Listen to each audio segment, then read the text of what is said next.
So you want to grow as a producer and you think having fire beats is all you need. Well, if you think that, you might as well delete your DAW and get rid of all your beats. I'm just joking. In this video, I'm going to give you 5 things producers need other than just having fire beats. You ready? Let's get into it.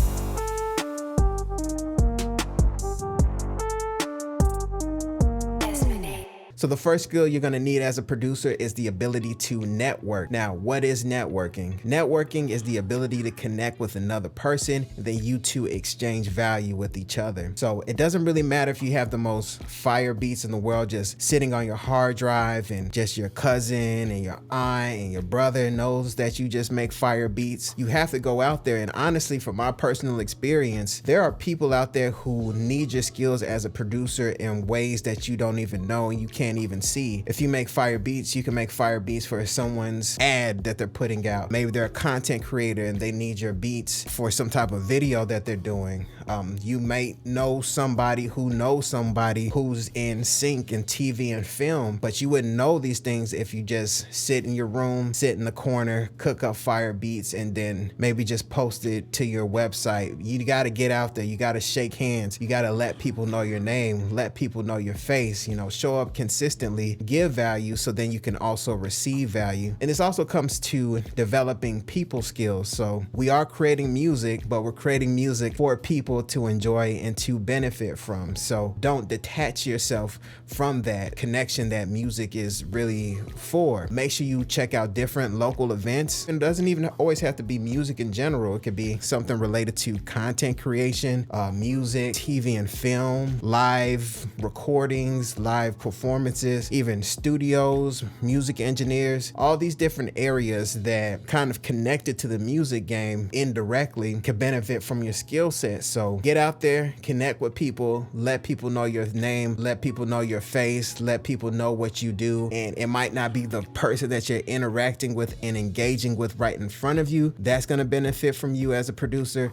It could be the person that they know or the person that they know that they know. And all this interaction, all this value wouldn't have come to you if you didn't get out there, network, and let people know your name, your face, what you can do, and how that can benefit them. All right, the second skill you're gonna need as a producer is consistency. Now, I know as music creatives, we can kind of be out there in the clouds and super creative and just, you know, want to do things when just inspiration hits us. And, you know, I say all the time, man, sometimes you just got to show up consistently, even when you don't really feel like it, you know, setting goals, showing up when you're not really in the mood, you know, returning emails in a timely manner. These are all skills that are going to help you as a music producer, working with artists, working with other producers, working with people in the game and in the business world. Just the ability to show up for people no matter what's going on with you. And it can be challenging because, you know, we are all human. We all go through our ups, our downs, our highs and our lows, but still we have to be dependable and reliable, because without that, you could be extremely talented, but if people feel like you won't show up for them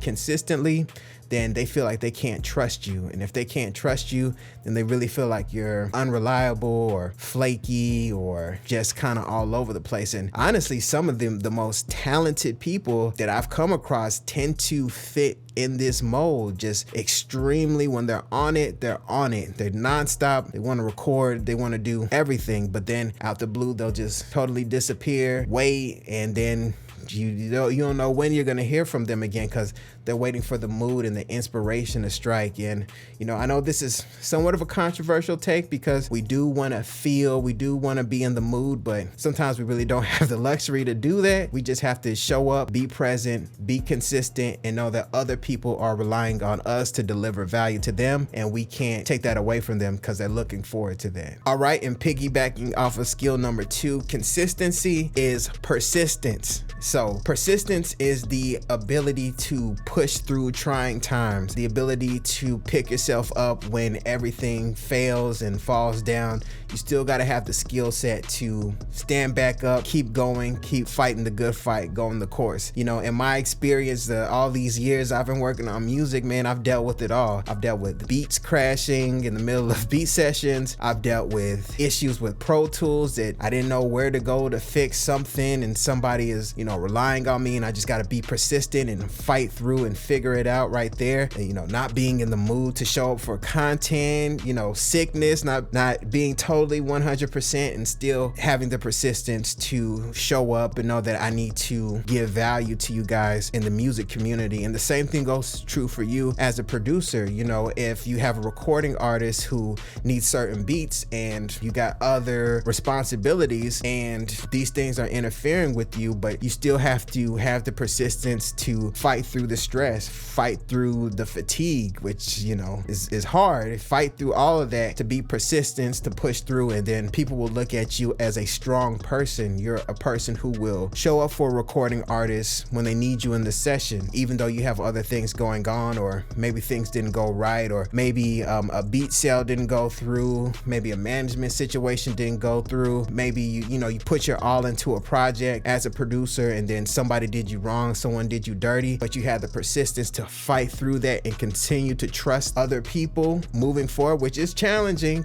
It is challenging, I understand, but persistency is going to give you that power, that inner strength to say that there's no such thing as failure, there's just lessons. So everything that feels like a failure is actually a lesson. Number 4 is an abundance mentality. So an abundance mentality is just the belief and the understanding that there's just so much opportunity out there. It's just up to you to attract it and magnetize it to you. It's always frustrating, dealing with someone who has a scarcity mentality. It's just penny pinching, or what could go wrong, or let's not do this, very pessimistic, very scared, very mousy. And it's easy to fall into those traps because there is so many different ways to not grow as a producer, to not really, see any type of development, whether you get stuck in the trap of thinking you just only have to have fire beats, you have the hottest beats, and then you meet other people who are much further along than you and their beats are not as good. So it's easy to fall to that scarcity mentality of, oh, there's something else going on, why am I not growing as a producer, why are they getting all those opportunity? But if you have the abundance mentality, you understand that music is a much broader spectrum. There's music for sports shows, there's music for hip-hop artists, there's music for R&B artists, Afrobeat artists, drill artists, and with the internet we are connected to people all over the globe. So you have all these different areas that your music can go, all these different artists who will want your music as a producer. It's just up to you to pull that and magnetize that to you by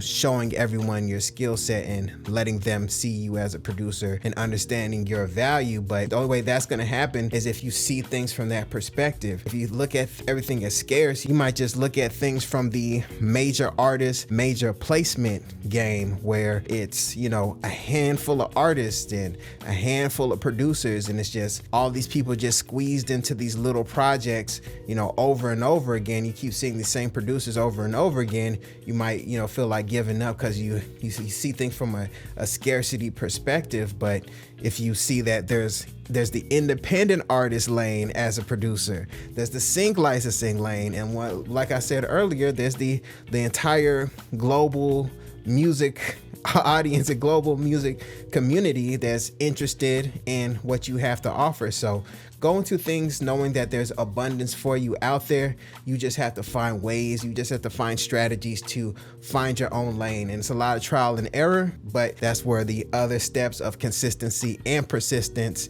continue to push you through. All right, and number 5 is an openness to learn. And this has helped me quite a bit in the music game. A lot of my placements have actually came from the TV and film world, which is originally not what I actually set out to do. And also a lot of my interactions with recording artists face to face has come from, recording engineering, just being in the studio face to face with artists, when I originally always thought that it would just be major placements and, selling beats for, top dollar to these major recording artists. But my openness to learn allowed me to get mentorship from a recording engineer to give me the skill set to actually start recording artists and, you know, open up that lane. My openness to learn allowed me to collaborate with another producer who was doing TV and film, and that also allowed me to get those placements. And even now with content creation, I'm open to learn how to become a content creator when my original plan is just to produce music behind the scenes and collect royalty checks and publishing and all these things like that. But just being open to see all the different aspects, all the different perspectives, all the different streams of opportunity and revenue. If I was closed-minded, then I would just not even explore these different lanes of opportunity. But the fact that I'm open to learn, open to get different types of coaching from people who know more than me, get mentored. And I've actually noticed since I've become a content creator, sometimes how much people who comment think they know more than what they do know, and coming to things with a know-it-all perspective just shows me like a lack of understanding, a closed-mindedness, and that's going to be difficult, especially if somebody has good information, they give it to you and that information is supposed to help you grow. You'll by default start to reject it due to the fact that you're just not open to learn, and it can present itself in a lot of different ways, guys. So, you know, make sure you guys are picking up different books, make sure you guys are checking out different courses. As a matter of fact, I just released a course called The Drum Doctor. It's a drum mixing course and a beat mixing course for producers. So if you know how to make a beat and you want your beats to sound better, make sure you go to DesmondASounds.com, get that course, and it's going to help you learn how to make better sounding beat mixes for you. So make sure you guys check that out. And also let me know in the comments. Let's keep this conversation going. You know, what are some other non-music related skills that you feel producers need to help them grow in the new upcoming AI era and everything we got going on? So hope you enjoyed this video. Make sure you hit like and subscribe. My name is Desmond A, and I'll be back with more great videos. Peace. Desmond A.